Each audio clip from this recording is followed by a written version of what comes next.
글로벌 점유율이 계속 떨어지고 있나 봐요. 네, 맞습니다. 먼저 전기차 수요 둔화 이른바 캐즘에도 새로운 전기차용 배터리 수요 전체는 늘고 있습니다. 함께 보시겠는데요. 올해 들어서 지난 8월까지의 전 세계 전기차용 배터리 사용량은 510.1기가와트시로 예상됐습니다.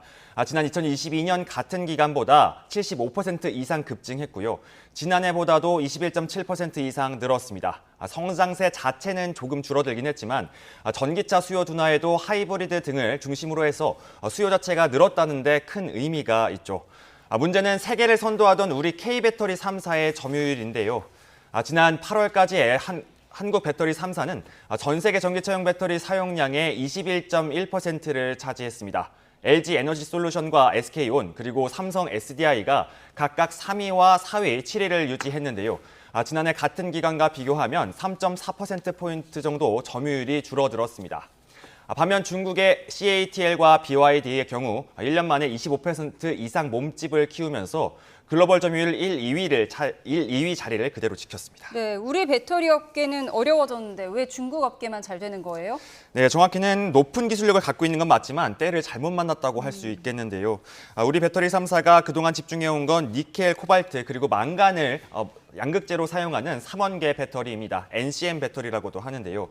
주행 가는 거리가 길고 무게는 가벼워서 높은 기술력이 필요한 반면에 가격이 조금 비싸고 높은 온도에 더 취약하다는 큰 단점이 있습니다. 최근 전기차 화재 우려가 커지면서 이런 3원계 배터리 대신에 주행거리가 짧지만 저렴하고 조금 더 안정적인 LFP 배터리의 수요가 늘고 있습니다. 그동안 중국 업체들이 가격 경쟁력을 무기로 집중해온 것도 바로 이 LFP 배터리인데요. 여기에 중국 내수 시장을 기반으로 유럽과 미국까지 진출하면서 상대적인 우위를 차지했습니다.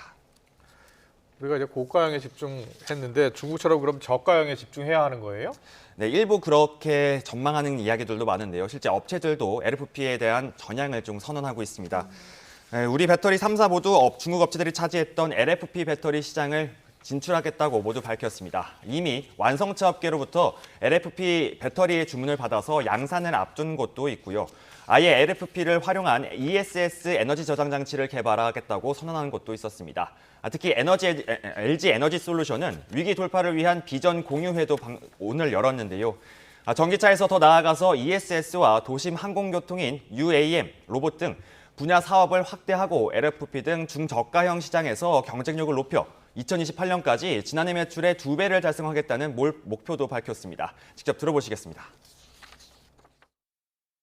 우리는 더 이상 배터리 제조업에 머무르지 않고 에너지 순환을 중심으로 하는 에너지 사업으로 확장해 나갈 것입니다. LG 에너지 솔루션은 에너지와 관련된 모든 분야에서 토탈 솔루션 프로바이더로서의 역할을 수행해 나갈 것입니다. 네, 여기에 더해서 배터리 리스와 재활용 등 배터리 생애주기 서비스를 구축하는 등 사업을 전면으로 확대해서 전기차 수요 증가만 기다리지는 않겠다는 의지를 분명히 하고 있습니다. 네, 잘 들었습니다. 이 반도체와 배터리 우리나라 기업들 미래의 먹거리인데요. 최근 많이 흔들리고 있는 것 같습니다. 대책이 필요한 것 같습니다. 경제부 박기환 기자와 함께했습니다. 잘 들었습니다. 수고하셨습니다.